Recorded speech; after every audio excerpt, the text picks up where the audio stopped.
Shukran za kutosha zikufikie popote pale unazidi kufuatilia Double Update, mtazamaji wangu. Mimi matumaini yangu ni kwamba unaendelea vizuri kabisa. Niite Mr. Double J, and kama kawaida hii hapa ni ulimwengu wa siasa. So siku mbili zilizopita Al Jazeera walifanya interview na majority leader Kimani Ichungwah, and trust me, mimi nimekaa chini nimeisikiliza, and at some point I felt like it's heartbreaking to listen to that interview kiukweli, kwa sababu kama kuna kitu ambacho kilifanya serikali hii hapa ionekane serikali ambayo haifai ni swala la watu kuuawa na miili kupatikana hizo sehemu ambazo mko mnaona, watazamaji wangu.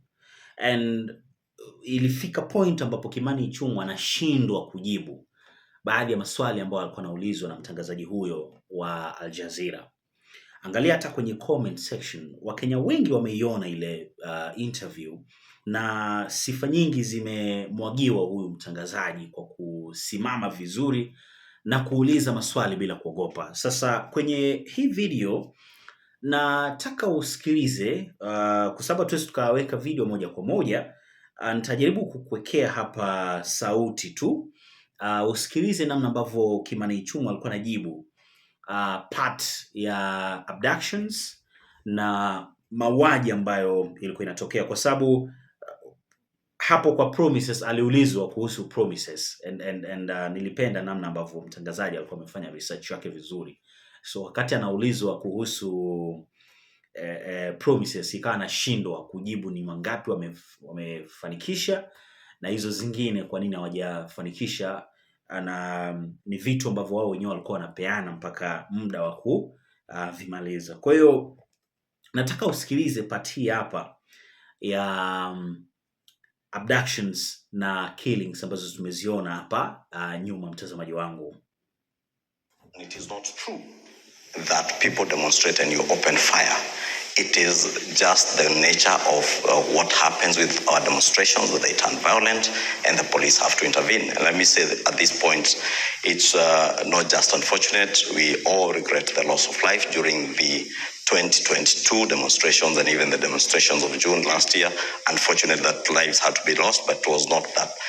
Fire was opened on a young... Yeah, the way you talk, lives had to be lost. No, lives were taken, right? People were shot in the head. No life ought to have been lost. And nobody can justify the loss of life anywhere in the world out of demonstrations of... According to a Reuters investigation, 19-year-old Charles Owino went to a protest, was killed with a gunshot to the head. The police recorded his death as a road accident. 21-year-old Shaquille Obienge, he died the same day as Owino, also shot in the neck. Police recorded his death as a road accident. If these deaths are so regrettable, why is the Kenyan police covering them up? Fortunately, Mehdi, we have a very robust constitution in the country. The best constitution in sub-Saharan Africa. This constitution has very good and clear safeguards that make sure that everybody is held to account for your actions, including the police. You've mentioned 2 or 3 people. I think from IPOA's records, the Independent Police Oversight Authority, from their records, they have recorded about 60 deaths from last year's demonstrations. And there are some, I think about 30-something that are still under investigation. They have dismissed some after close the files after investigation. Therefore, I can assure you, the police may... Even somebody within the police force may desire... Can you tell our audience tonight, how many Kenyan police officers... in the country will not allow you to... You say that, this is great rhetoric. How many police officers in Kenya have been prosecuted for their role in the violence in 2023 or 2024? Can you tell us how many? I'll tell you from the last year's demonstrations, 3 are already in court. 3 police officers have been prosecuted. 3 are being prosecuted. But none have been prosecuted. Another 34 cases. Before you prosecute somebody, you have got to investigate. So you have to. This is what Human Rights Watch said last year. Bodies of people showing signs of torture continue to turn up in rivers, forests, quarries, mortuaries. The authorities have yet to investigate or prosecute anyone for these crimes. Kenya has a history of police brutality and lack of accountability for serious abuse. So that's Human Rights Watch. You want to believe what Human Rights Watch said, not what I'm saying? Yeah. Because I'm going to believe a human rights group over a politician who started by saying, I won't give you straight answers. It is their take, Mehdi. It is their take. And I didn't come here to give their take. I came here to give my take and the perspective. So they're wrong, you think? The police officers are being held to account?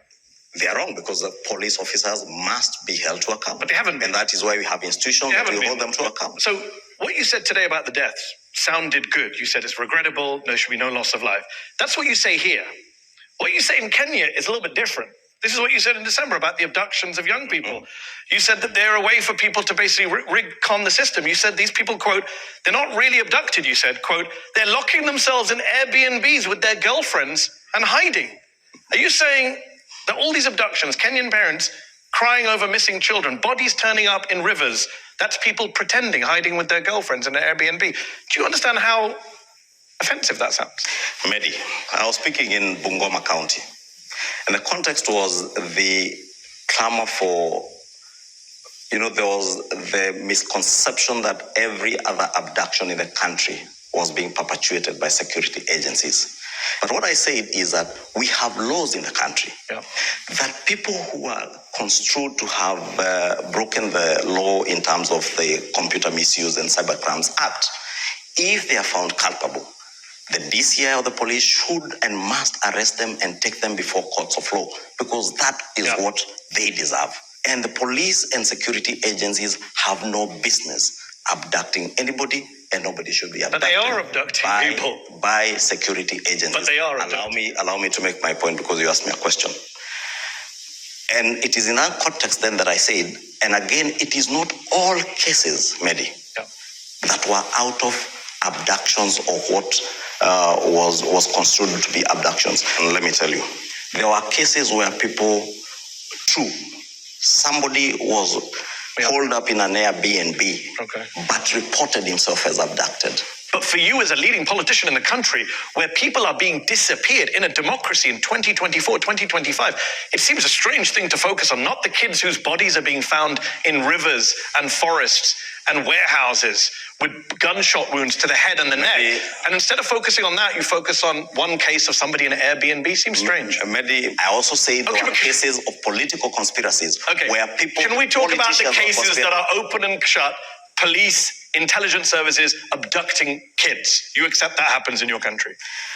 Your government and your intelligence services have abducted innocent people. You accept that? It has been claimed. Those are matters. Not claimed, it's happened. It has been claimed. You don't accept it's happened? I do not believe there are enforced disappearances perpetuated by the state in Kenya. Not in this day and age. We have an administration which, for the first time, none other than the president himself committed that never again will Kenyans have to disappear and you fish their bodies out of River Yala or River Tana like happened some time back. And therefore, why I say they are claims, but it's because they are claims that are being investigated. They're not claims. Let me give you a fact. Can I give you a fact? Unless you give me fact. I'm going to give you a fact right now, because the audience around the world watching may not know this. The Attorney General of Kenya, his son was abducted. Literally a serving member of the government. His son was taken. How did he get him released? Can you tell our audience? The Attorney General of Kenya is called Dorcas Oduor. Justin Muturi, the former Attorney General, he's moved abducted. The person who has alleged that his son was abducted is the former Attorney General Justin Muturi. And how did he get his son released? And I'll tell you again, I have read from the media, heard Justin Muturi what he said, just as you heard it. It is an allegation by Justin Muturi, somebody who has... Justin Muturi says he went to the president and said, President Ruto, the intelligence service has taken my son. President Ruto called the head of your intelligence service and his son was released. Have you heard, Mehdi, from crazy. President Ruto on the same? Have you heard from the director of intelligence? You tell me what's President Ruto's place. He denied it? Have you heard from him? No, I don't live in Kenya. You're the expert. Has President Ruto denied that? Why don't you allow then me to tell you my take? Do. Because that's your take. Please. From what has been reported. That's my take. I'm reporting a member of your government. This is amazing. I'm quoting a member of your government, not the opposition, a member of your government who you're calling a liar because he says his son was abducted. That's why I told you Justin Muturi, the former Attorney General and current Minister for Public Service, is a politician to begin with, has beef with his boss. Okay. In the government he serves. Wow. There he made up a story about his son being abducted. There are reasons. Wow, Kenyan politics. Will you allow me Please. to make my points? Please, this is just, I'm stunned. There are reasons why Justin Muturi was removed as Attorney General. Yeah. Around the time of the demonstrations in June of last year. There are reasons probably why Justin Muturi knows he's probably on his way out. It is him who has made those allegations. That is a matter under active investigations. As I told you, has President Ruto denied it? We have got, you will need probably to invite him and ask him.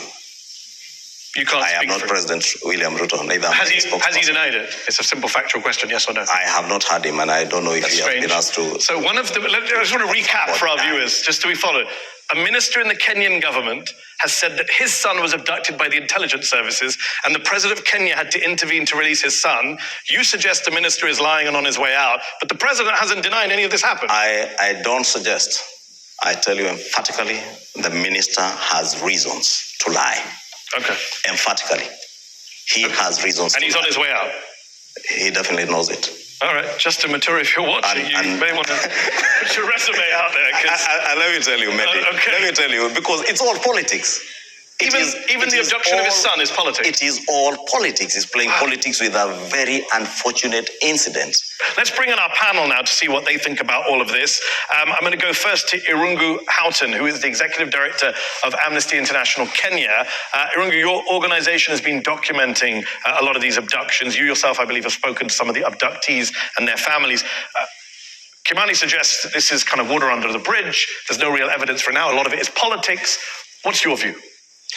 I think there has been a trend of targeting dissent, people who have protested in our streets, excessive use of force against people essentially just expressing the right to assembly. And in one case, for example, this young man was essentially held incommunicado. He was stripped naked. He was shaved, not just on top of his head, but in his pubic areas. He was interrogated ad nauseum about who his connections were, and all he had done was to post cartoons and artificially generated images onto the on his Twitter handle. Images of what, can I ask? Of the president in a casket. Is that appropriate? Somebody makes fun of the president in Kenya and they get tortured like this? When William Ruto became president, when the buck stopped at his desk, he took decisive action to end the extrajudicial killings that were happening. True, what Ichungwah says is true. There was a case of about, I don't know if there were 3 or 4 young Kenyans who were allegedly abducted, and it went out that not allegedly. They were abducted. They were abducted, as it was reported. They returned back to their families. There was one case where one of them turned back, appeared in a disco at night with a fully charged phone. So you need to ask yourself where I don't understand what the battery power of phones has to do with if I am abducted and kept incommunicado without a phone or anything, I do not expect you to have a fully charged phone and to reappear after 2 weeks. Do you deny they were tortured? I mean, after Ichungwah just described it. I am not denying anything. If you listen to me, and please listen to me keenly, because as I said, Mehdi, there are cases of abductions. As to who is abducting people is a question. They say the police. Am I wrong? They saying security services. They say so. The police say it is not us. So what do we do in a country with institutions that work? Allow the investigative agencies and institutions to investigate and get to check who has abducted who. So on that note, I just want to bring in some more panelists. It's a good point to raise there. Awino Okech is a professor of feminist and security studies at the University of London, SOAS. Kimani says, what do you do in a country where the institutions work? And I want to ask you, do the institutions work in Kenya? Is there accountability? What is your perspective? I think we must begin by recognizing, Mr. Ichungwah, that there's a huge trust deficit with the Ruto regime. You earlier on spoke about the fact that you're 2 years into a 5-year term. We're all employees. Some of us are employees. Your employer does not wait for you to reach your end of contract to tell you have you performed well or not. We all have performance reviews and performance contracts. And I think the citizens who voted for you are saying things are not working. I do not believe that institutions are working effectively, because if I tell you that people are being abducted outside your house and you say it's not my people, then your answer should be to tell us who those are. You're not giving Kenyans any confidence if you say it's not the police, it's not the NIS, but somehow we don't know who they are.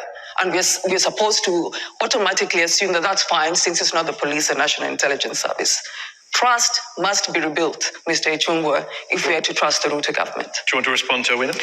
Yes, and I agree with her that trust must be earned, not actually rebuilt. You earn your trust from your actions, and that is why it is only right that we allow the institutions to investigate so that those who claim they have been abducted, because as I say, there are criminal elements that have been involved. And I remember last year, at the heat of the youth demonstrations in June last year, I think around July or August, if I'm not wrong, bodies were discovered in a place called Kware in Embakasi, just outside the airport in Nairobi. And it turned out that somebody, some sort of crazy serial killer, was killing ladies and dumping their bodies there. Therefore, you can imagine what would have happened if we were all quick to judge and say, yes, these are protesters, young protesters, in the backdrop of what was happening then, who have disappeared and now their bodies are dumped there. Before I go to our third panelist who's been waiting patiently, Ichungwah, very quickly, just comparing, Kimani seems to be suggesting that pre-2022, there was lots of bad stuff, and since then things have improved. As someone who's covered multiple governments over multiple years, do you agree with that? No. I mean, I think what has happened in the last 6 months has been really remarkable and very scary for many Kenyans. 89 abductions, 63 deaths, 29 still missing. Okay, so kwenye swala la abductions hapo Kimani amesweat. Amepambana sana, ni jasho limemtoka mpaka jamaa. Najua pale alikuwa anasema jamani, inaisha saa ngapi hapa nisije nikauliwa. Okay, ametetea William Samoei Ruto. Of course, kitu cha kwanza ilikuwa ni kuhakikisha kwamba William Samoei Ruto anakaa sehemu pazuri. Kama kuna mtu alikuwa na expect labda Kimani Ichung'wah aanze kusema watu walikuwa abducted, watu waliuawa, asahau. Na amekataa mpaka dakika za mwisho kwamba hakukuwa na kitu cha serikali kuanza kuabduct watu na vitu kama hivyo. Ndio muone namna ambavyo amepiga kona zake. Kitu kingine pia ambacho kimenishangaza sana na Kimani Ichung'wah ni kusema kwamba Muturi anadanganya. You know, there are some things ambazo hata ukidanganya, unataka kuniambia Muturi amemzidi hivyo William Samoei Ruto ambaye ndo boss wake. Sasa anaweza akajitokeza tu na uongo tu from nowhere. Na anasema bwana, mwanangu alikuwa abducted na nilimpigia rais simu, rais naye akapiga. Ni uongo aina gani hiyo? Watu wanadanganya, lakini unataka kuniambia, nimemsikia akisema Muturi ni mwanasiasa. Sawa, tukatai ni mwanasiasa, ndio wanasiasa wanafanya vitu vya ajabu ajabu. Yeye mwenyewe anakubali kwamba wanasiasa ni watu wa kufanya vitu ambavyo ni vya ajabu ajabu. Lakini mimi nina shida hapo kwa Muturi kudanganya kwamba alipigia William Samoei Ruto. Muturi anatuelezea namna ambavyo alipigia Ruto na Ruto wale watu wakawaachilia mtoto wake. So inakuwaje? Nimependa kwanza kuna mtu hapa amezungumza sense sana kwamba leo watu wamekuwa abducted. Mmesema sio nyinyi. Then bado hamtaki kutuambia ni akina nani. Now, unatakaje au una expect vipi sisi kama wananchi tukutrust au tukuamini? Kwa nini tusikuamini? Au kwa nini tukuchukulie tu sawa tu, yani tuseme it's okay? Why? Unaona kuna vitu vya ajabu sana. Yani vitu vikitokea mtuambieni kwamba okay, imetokea hivi, sio sisi lakini tunaifuatilia. Haya. Anasema kabisa maafisa wa polisi hawakuwa wanashambulia wananchi. Jamani, mnaweza mkasahau kitu ambacho kilitokea kweli mwaka jana? Namna ambavyo wewe ile siku ya Gen Z na namna ambavyo watu walikuwa wanapigwa marisasi, ndugu zangu, mnataka kuniambia mkuona?